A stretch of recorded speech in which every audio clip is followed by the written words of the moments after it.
अल्हम्दुलिल्लाह अल्हम्दुलिल्लाहि रब्बिल आलमीन वल आखिबतु लिल मुत्तकीन वस्सलातु वस्सलामु अला सय्यदिल अंबिया वल मुरसलीन व अला आलिहि व स्वहाबिहि अहले बैतिहि अजमईन अम्मा बाद फ़ाउज़ बिल्लाहि मिनश शैतानिर रजीम बिस्मिल्लाहिर रहमानिर रहीम व रफ़अना लका ज़िक्रक सदक़ल्लाहुल अज़ीम इन्नल्लाहा व मलाइकतहु युसल्लूना अलन नबी या अय्युहल्लज़ीना आमनू सल्लु अलैहि व सल्लिमू तस्लीमा। आवाज़ बुलंद दुरूद पाक पढ़े।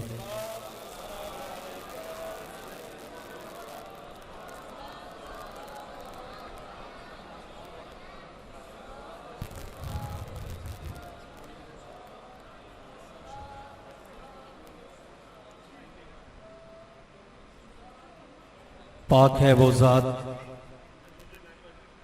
जिसके कब्ज़े कुदरत में हमारी जान है, और पाक है उसके महबूब की ज़ात जिसकी ख़ास अनायतों से आज हम इस जगह पे हाजिर हैं। आज का दिन बड़ा बामुक़द्दस रबीउल अव्वल शरीफ का पहला जुम्मा, और खाना खुदा में हम सब हाजिर हैं। और हाजिर किस लिए हैं कि जिसका जिक्र अल्लाह ने बुलंद फरमा दिया, उसी महबूब का जिक्र करने के लिए रब के घर में हाजिर हैं। ये जिक्र की तौफीक हर इंसान को नहीं मिलती। ये जिक्र का फहम भी हर इंसान के पास नहीं होता। जिक्र सिर्फ उन लोगों को मिलता है जो जिक्र की तलब रखते हैं। और बिलखसूस अल्लामा मौलाना सफदर अब्बास सियालवी साहब की जामिया मस्जिद और इनकी दावत पे आपकी खिदमत में मैं हाजिर, और इनके साथ हमारे नहायत ही वाजिबुल भाई हमारे अल्लामा मुफ्ती मसूद अहमद कियानी साहब, जिनकी बाबा जी की बारगाह से बेतहाशा मोहब्बतें, इनके तवस्सल से दोबारा अल्लामा साहब की खिदमत में हाजिर हुए।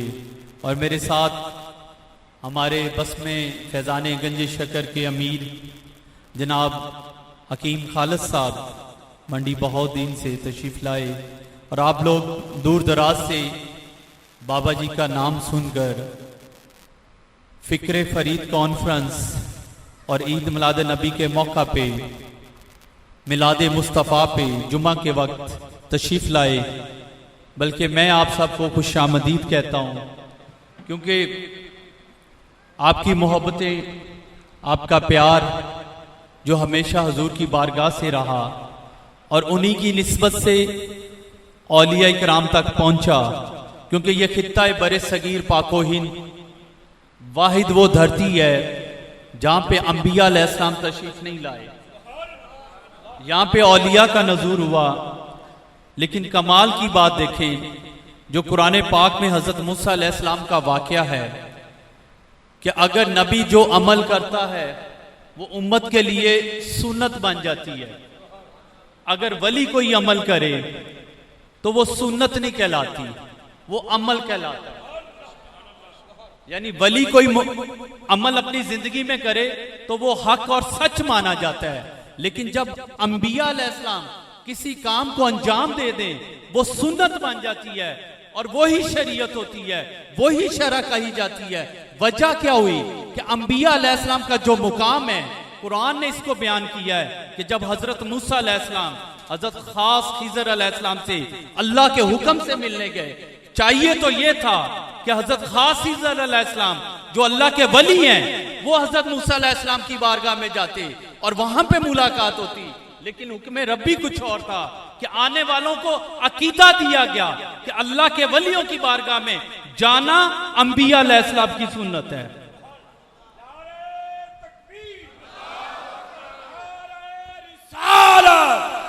नारे तहकीक, नारे हैदरी, हक फरीद, हक फरीद।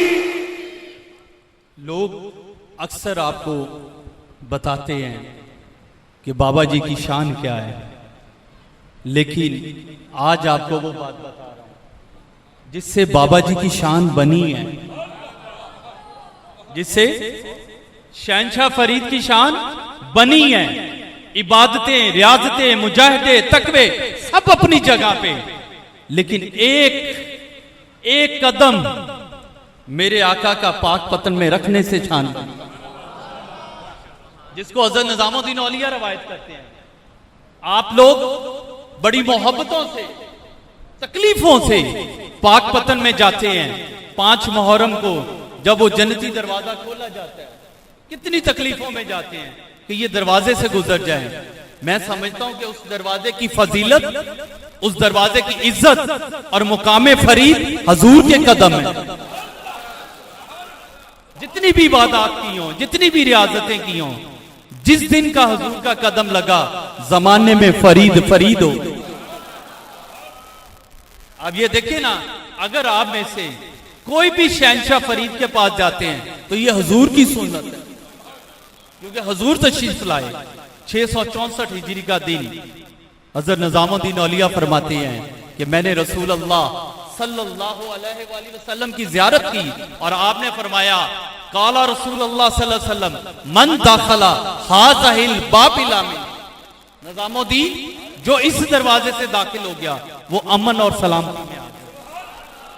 ये हजूर की सुन्नत है, औलिया के पास जाना, औलिया की बारगाह में जाना, ये अंबिया अलैहिस्सलाम की सुन्नत है। मेरे भाइयों, आज हमारी निस्बत इन औलिया से है तो अंबिया अलैहिस्सलाम की निस्बत की वजह से है, लेकिन बात फिर वही आ जाती है। हजूर गंजे शक्कर बगदाद शरीफ पहुंचे, आपने शाहबुद्दीन सोहरवर्दी रहमतुल्लाह अलैह की बारगाह में हाजिरी दी और आपसे मुलाकात के बाद मशाइख का जम्मे गफीर बैठा हुआ था। एक बुजुर्ग तशरीफ लाए, सब उनके अदब में खड़े हो गए। जब खड़े हुए तो हजूर गंजे शक्कर ने भी आपको आते देखा, आप भी अदब में खड़े हो गए। उम्र में छोटे थे लेकिन सब औलिया मौजूद थे वहां पे। तो आपने एक सवाल पेश किया कि आज मेरे साथ अजीब माजरा हुआ, कोई इसकी ताबीर बताए। मैंने एक ख्वाब देखा, मैंने एक ख्वाब देखा। उन बुजुर्गों ने फरमाया कि मैंने एक ख्वाब देखा, तो आप में से कोई उसकी ताबीर बताए। तो उन बुजुर्गों ने ख्वाब का हवाला देते हुए फरमाया कि मैंने ये देखा कि मैं ख्वाब में दुनिया से फौत हो गया हूं, चला गया हूं और लोग मुझे दफना रहे हैं, और जब मेरी आंख खुली तो मैं जिंदा था। तो मुझे इस ख्वाब ने मेरे जिस्म पे कपकपीदारी कर दी। मुझे आप ये बताएं कि इसकी ताबीर क्या है।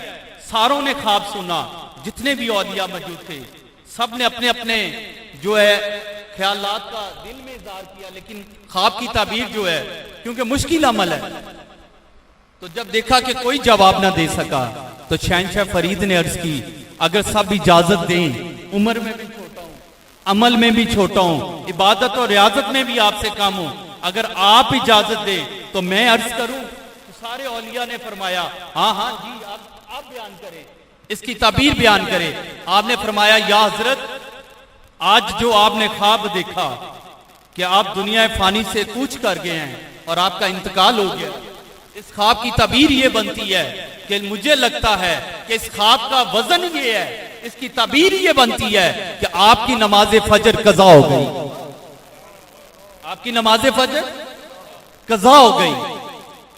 तो हजरत ने जैसे ये सुना कि शहंशाह फरीद ने क्या कहा, आपने फरमाया, बेशक साहबजादा साहब आप ठीक कह रहे हैं, जब मैंने ये ख्वाब देखा और मेरी आंख खुली तो सूरज सामने नजर आ रहा था। तो पता क्या चला, बाबा जी का वो कौल कि जिसने एक वक्त की नमाज को कज़ा किया वो खुद को फरीदोदीन का मुरीद ना समझे। कि हमने नमाजें तो पढ़ी नहीं, इबादत तो किए नहीं, जिक्र बेफिक्र होकर सोते रहे, जिक्र से भी गाफिल रहे। वजह क्या? क्या वजह? दुनिया के मामला। सैयदना हज़रत इमाम हसन अलैहिस्सलाम फरमाते हैं कि जिंदगी 2 दिन की है, जिंदगी 2 दिन की है। एक दिन तुम्हारे हक में है, गरूर मत करना, और एक दिन तुम्हारे मुखालफ है, सब्र का दामन मत लो। आज हम दरवाजा गुजरने के लिए जाते हैं, मीलों का सफर, सैकड़ों मीलों का सफर कर कर जाते हैं, लेकिन वहां जाकर तलीमाते हजूर गंजे शकर छोड़ देते हैं। नमाज से गाफिल, जिक्र से गाफिल, रोजे से गाफिल, इबादत से गाफिल, शुक्र से गाफिल। मोहब्बतों के दावे तो जरूर हैं, लेकिन उनकी तालीमात पे अमल का दावा कोई नहीं। यहां तो करबला की मिट्टी में शहंशाह करबला ने, सैयदना इमाम अली मकाम इमाम हुसैन अलैहिस्सलाम ने करबला की मिट्टी पे खड़े होकर जख्मी जिस्म के साथ नमाज अदा कर कर उम्मत को पैगाम दे दिया था कि हालात जैसे भी बन जाए, वक्त जैसा भी आ जाए, जहां शहजादे कट चुके थे, 8 साहबजादे सैयदना इमाम अली अलैहिस्सलाम के करबला की मट्टी में सर कलम हुए। अब सुनिएगा नाम, हुसैन बिन अली अलैहिस्सलाम, मोहम्मद बिन अली अलैहिस्सलाम, उमर बिन अली अलैहिस्सलाम, अबू बकर बिन अली अलैहिस्सलाम, उस्मान बिन अली अलैहिस्सलाम और अब्दुल्ला बिन अली अलैहिस्सलाम और दीगर शहजादे, अली असगर, अली अकबर, जिनके सर कलम हुए, लेकिन नमाज को कज़ा नहीं किया। वहां भी 5 वक्त की बाद जमात जो भी वक्त मिला नमाज अदा करते रहे। मेरे भाइयों, ये जिंदगी बहुत तेजी से स्लिप हो रही है, हाथों से निकल रही है। आप देखें, कोई 10 साल का है, कोई 20 साल का है, कोई 30 साल का है, कोई 50 साल का है, कोई 100 साल को पहुंचने वाला है। वक्त निकल रहा है, लेकिन जरूरत किस बात की है कि हम अंबिया अलैहिस्सलाम की मेरास हैं, उम्मत मेरास है अंबिया अलैहिस्सलाम की। ये दीन हक जो हम तक पहुंचा है, ये हम अपनी औलादों को डिलीवर करें। कैसे करेंगे? नमाज की पाबंदी, रोजे की पाबंदी, कलमा शरीफ की कसरत की पाबंदी, कुरान पाक की तलावत की पाबंदी। बाकी तो 2 जो रुकन है, जो फराइज हैं, वो तो तौफीक के हैं, आज का भी और ज़कात का भी। मुझे एक बाबा जी का शेर याद आया, जिसपे आपने बड़ा खूबसूरत लिखा भी, फरमाया भी, बेक फरीदा रोटी बल्ले, बेक फरीदा रोटी बल्ले, जेड़ी बंदा खा जावे। हम क्या कहते हैं कि लंगर कर लें, रोटी खा लें, खाना खा लें, लेकिन आपने कुछ और फरमाया, दोबारा गौर कीजिएगा, बेक फरीदा रोटी बल्ले, जेड़ी बंदा खा जावे। कि ये सारा दुनिया का जो दारोमदार है, ये रोटी के ऊपर चल रहा है, जिसके लिए आपने आगे फरमाया, बेक फरीदा 5 रुकन इस्लाम दे, 6वां रुकन टुक फरीद, अगर ए ना पूरा होवे ते पंजे जांदे मुक। कि ये 5 रुकन जो है, ये इस रोटी के ऊपर टिके हुए हैं। और वो रोटी से मुराद क्या है? कि रिज़्क़ हलाल। आज हमें जरूरत है इस अमल की कि हम अपना पैसा अपने बच्चों पे खर्च करें। और कैसे खर्च करें? दीन हक पे लगाकर, दीन की खिदमत में अपने बच्चों को लगाएं, उन्हें कुरान पाक पढ़वाएं, उन्हें तर्जमा तफसील पढ़ाएं, उन्हें हिफज करवाएं। मजहबी मामलात में अपने बच्चों पे आप पैसा खर्च करें, अच्छे कारी हायर करें, अच्छे ट्विटर हायर करें जो उनको अच्छी तरबियत दे सके। मेरे भाइयों, बस इतना जरूर कर जाएं कि अपने बच्चों को इतना सिखा दें कि जब वो आपकी कब्रों पे खड़े हों तो वो ए फॉर एप्पल और बी फॉर बॉल ना क्या करें। आज हम लाखों करोड़ों रुपया इंग्लिश मीडियम स्कूलों पे खर्च कर रहे हैं, लेकिन दीन पे कोई पैसा नहीं लगा रहे। मैं इस बात को हर जगह पे रिपीट करता हूं कि मैं अपने बच्चों की जितनी स्कूल की फीस और जितनी मैं एकेडमी की फीस देता हूं, उतनी फीस मैं कारी साहब को हदिया के तौर पे देता हूं। ये मैंने खुद प्रैक्टिकल किया हुआ है, क्योंकि मेरे बाबा जी का फरमान है। एक बीबी आई, अर्ज की हजूर बच्चा गुड़ बहुत खाता है, आपने फरमाया रात क़याम कर, सुबह इसको पेश करी, और ये बात सुबह कही।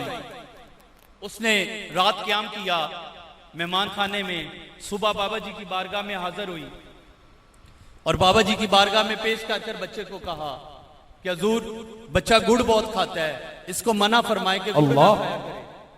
तो आप हुजूर गंजे शक्कर ने फरमाया कि बेटा गुड़ ना खाया कर, बीमार हो जाएगा। तो अर्ज करने लगी, हुजूर यही बात कल फरमा देते, आज मैं घर चली जाती। तो मेरे गंजे शक्कर ने फरमाया, बेटा कल मैंने खुद खाया हुआ था। नारे तकबीर, नारे रिसालत, नारे तहकीक, नारे हैदरी, नारे हैदरी, हक फरीद, हक फरीद। यानी पता क्या चला कि अल्लाह के वली जो कहते हैं वो करते हैं। फरमाया कल मैंने खुद खाया था, तो इसको कैसे मना करता। तो इसलिए मैं खुद करता हूं, आपको दावत दे रहा हूं। आपके पास कुछ भी नहीं बचना, जितना मर्जी बच्चों को पढ़ा ले, बचेंगे वही पैसे जो आपने दीने हक के लिए लगाए, जो दीने हक के लिए लगाए। मेरे भाइयों, हजूर सैयद आका नबी पाक का जाहिरी जिंदगी का दौर है। आप तशरीफ फरमाएं, एक जानवर आपकी खिदमत में पेश किया गया। आपने सैयदा बीबी आयशा सदीका सलामुल्लाह अलैहा की बारगाह मुकद्दसा में भेजा और फरमाया, आयशा इसे ज़िबा करवा कर इसको पकाओ और तैयार करो। सैयदा ने ज़िबा करवाया, ड्यूटी लगाई, ज़िबा हुआ, हजूर की बारगाह में पक कर पेश किया गया। तो देखा तो थोड़ा सा था, चंद लुकमों का सालन था। तो सैयदा ने से पूछा मेरे और आपके आका करीम ने कि आयशा बस यही पकाया है? तो क्या खूबसूरत बीबी पाक का जुमला था। हमारी और आपकी अम्मा जी हजूर ने क्या अर्ज की, या रसूल अल्लाह, मेरे माँ बाप आप पे कुर्बान, मैंने सब बांट दिया, बस यही बचा जो आपकी खिदमत में पेश किया और कुर्बान जाऊं मेरे आका की बारगाह से। आपने फरमाया, आयशा जो तूने बांट दिया वही बचा है, जो तूने बांट दिया है वही बचा है, और जो तूने पका कर रख दिया है ये जाया हो गया। तो पता क्या चला, जो पैसा हमने दीन हक पे लगाया, मखलूक खुदा की खिदमत में लगाया, यकीन माने वही आपके लिए बचेगा। भूखों को खाना खिलाएं, अपने आसपास के लोगों का ख्याल रखें, लंगर का इत्माम करें। तो सबसे पहले आपके आसपास जो गरीब गुरबा लोग हैं उनकी खिदमत करें, अपनी मसाजिद का खसूसी ख्याल रखा करें, अपने उलमाए हक का ख्याल रखा करें। आज देखें कि मैं इस बात को बेझिझक होकर कहता हूं, खानका क्या थी? खानका जो आप सुनते हैं ये क्या अमल था? खानका की बेस और बुनियाद 1000 साल में यूदो नसारा ने तबाह और बर्बाद कर दी। वो क्या थी खानका? खानका का पहला काम मदारिस था, दूसरा काम मुसाफिर खाने थे, तीसरा काम शफा खाने थे, और चौथा काम मुसाफिर खाने थे। यानी शफा खाना, मदारिस, लंगर खाना और मुसाफिर खाना, ये 4 चीजें जो हैं खानका से मिलती थी। और 5वां, जो गरीब गुरबा बेरोजगार आते थे उन्हें हुनर सिखाकर, हुनरमंद बनाकर अवामो नास में भेजा जाता था कि वो अपने रोजगार को बेहतर कर सके। आज 1000 साल के बाद यही चारों काम दुनिया में टॉप 10 बिजनेस हैं। एजुकेशन, हॉस्पिटल, होटल और गेस्ट हाउस, और फिर ये हुनर की जो यूनिवर्सिटी हैं जिन्हें हम इंस्टीट्यूट कहते हैं, प्रैक्टिकल करते हैं, लोगों को हुनर सिखाते हैं, जिसमें इंजीनियरिंग का शोबा है, दीगर शोबात हैं। ये 4-5 चीजें जो हैं खानका की फी सबीलिल्लाह बेचती। आज दुनिया में सबसे बड़े यही 4 कारोबार हैं। मेरे भाइयों, मेरे बुजुर्गों, मेरे दोस्तों, अपने भाइयों का, अपने दोस्तों का मुझे एक बात का दुख बहुत होता है। अल्लामा साहब, मसूद साहब और साबरी साहब भी हैं, अब चिश्ती साहब भी हैं और सियालवी साहब भी हैं, सफदर अब्बास साहब, मुझे एक बात का दुख होता है कि जनाजे बहुत बड़े बड़े होते हैं। ये दुख की बात है। शादियां बहुत बड़ी बड़ी होती हैं, ये भी दुख की बात है। वजह क्या? हम लोगों को दो जगह पे मिलते हैं, या शादी पे या जनाजे पे। क्या वजह है कि हम उसकी जिंदगी से उससे क्यों दूर चले गए? उसकी जिंदगी में उससे हजरत ला तलकी क्यों की हमने? उससे मुलाकातें क्यों छोड़ दी? या उनकी शादी पे मिलेंगे अगर वो दावत देंगे, तो या उसके जनाजे पे मिलेंगे। ये आज हमारा मिशन रह गया है। मेरे भाइयों, मरे पे जाने का कोई फायदा नहीं है। जिंदा लोगों को राजी करो, अपने रिश्तों को कायम करो, अपने भाइयों से मोहब्बत करो, अपनी बहनों का ख्याल रखो, अपनी बीवी बच्चों का ख्याल रखो, अपने वालदैन की खिदमत करो। यही तलीमात हजूर गंजे शकर है। अगर आज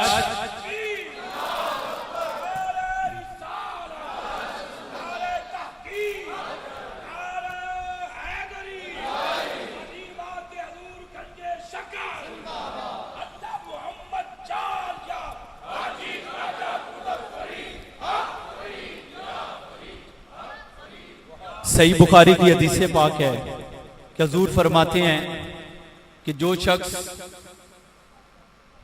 मेरे साथ मोहब्बत अपनी औलाद से बढ़कर, अपनी जान से बढ़कर, अपने माल से बढ़कर नहीं करता, ना वो मोमिन हो सकता है, ना वो सही मुसलमान हो सकता है। ये इमाम बुखारी ने मुतफिका हदीस बयान की। मेरे भाइयों, आज हमें ये मौका मिला है, किसी की बातों पे मत जाएं कि ईद मिलाद नबी मनाना चाहिए या नहीं मनाना चाहिए। इनसे सवाल किया करें, जश्न पाकिस्तान मनाना चाहिए, अपने बच्चों की सालगिरह मनानी चाहिए, दीगर हजार मौके जो हैं सारा साल हम जो मनाते हैं, क्या वो मनाने चाहिए? ईद मिलाद नबी उसको मनाना चाहिए जो अपने बाप से मोहब्बत करता है, क्योंकि ये मोहब्बत बारगाह मुस्तफा से है। जो अपनी माँ से मोहब्बत करता है, ये मोहब्बत का तरीका बारगाह मुस्तफा से है। जो अपनी बीवी से मोहब्बत करता है, उसको भी ईद मिलाद नबी मनाना चाहिए, क्योंकि ये भी तरीका हजूर ने सिखाया है। अपनी औलाद से मोहब्बत जिसको है वो मिलाद मनाए। मेरे भाइयों, अल्लाह ने मौका दिया है, चिरागा करें, लंगर का इत्माम करें, खुशियां मनाएं, लेकिन गैर शरई अमल मत करें। जैसे पिछले सालों में लोगों ने डांस पार्टियां, वो एक ने तो पूर बनाकर, वो मलूनों ने मुल्तान में, ये हमारे इस त्यौहार को सिर्फ खराब करने की वजह है। तो मेरे भाइयों, शरीयत में रहते हुए वो अमल करें जिसका अल्लाह और उसके रसूल ने हुक्म दिया है, और जो मना किया गया है उससे बाज रहा करें। क्योंकि बाबा जी का बड़ा खूबसूरत कौल है। आप फरमाते हैं, वेक फरीदा तेरी गोदड़ी, गलकटों के हाथ, जो करेंगे सो भरेंगे, तू ना फिर उदास। जो हमने यहाँ फसल लगानी है वो ही काटनी है। मेरी दुआ है अल्लाह रब्बुल इज्जत की जात आपका आना, बैठना, सुनना, सुनाना और मेरा पढ़ना अपनी बारगाह मुकद्दसा में कबूल फरमाए। अगर मेरी बातें अच्छी लगी हों, मेरी गुजारिशात अच्छी लगी हों, आप मेरे लिए जरूर दुआ कीजिएगा कि अल्लाह रब्बुल इज्जत की जात मुझे सेहत अता फरमाए और मुझे नेक साले बेटे अता फरमाए। जो जिस के लिए मैंने दुआ की, अल्लाह ने उन्हें माशाल्लाह 2-2 बेटे अता किए। लेकिन बारगाह मूसा की दुआ है कि अपने लिए लोगों से दुआ करवाया करो। हुक्म रब्बी भी ये है कि अपने लिए लोगों से दुआ करवाया करो कि तुम्हारी दुआ लोगों के लिए मकबूल होगी, लेकिन लोगों की दुआएं तुम्हारे लिए मकबूल होंगी। तो मेरे भाइयों, दामने फरीद को इस तरह थामे कि जब शहनशाह फरीद की बारगाह में कोई आता था तो कुफर लेकर आता था, जब जाता था तो वली बनकर जाता था। अल्लाह! तो मेरी गुजारिश है कि बाबा जी की तालीमात ही उनसे असल मोहब्बत है। अगर हम दरवाजा गुजरते हैं तो सबसे पहले तुरबत फरीद नजर आती है, जो हमें जिंदा मैसेज देती है कि अपने गुनाहों की तौबा करो, अपने गलतियों की माफी मांगो और ताइब होकर जाओ। इंशाअल्लाह तू भी जन्नती हो जाएगा, तेरी नस्ल भी जन्नती हो जाएगी। तो मेरे भाइयों, इंशाअल्लाह अल्लाह मेरा और आपका हामी और नासर रहे। बहुत शुक्रिया आपका आने का, क्योंकि 2:30 बजे यहाँ जुमे की जमात होती है, तो हम लोग नमाज की पाबंदी बहुत ज़रूरी है। तो अभी अजान होगी और सुनते वगैरह पढ़ेंगे, तो इंशाअल्लाह जुमे की तैयारी है। जिसको जहाँ जगह मिले काइंडली सफ़े बना लें। जज़ाकल्लाह व मा अलैना।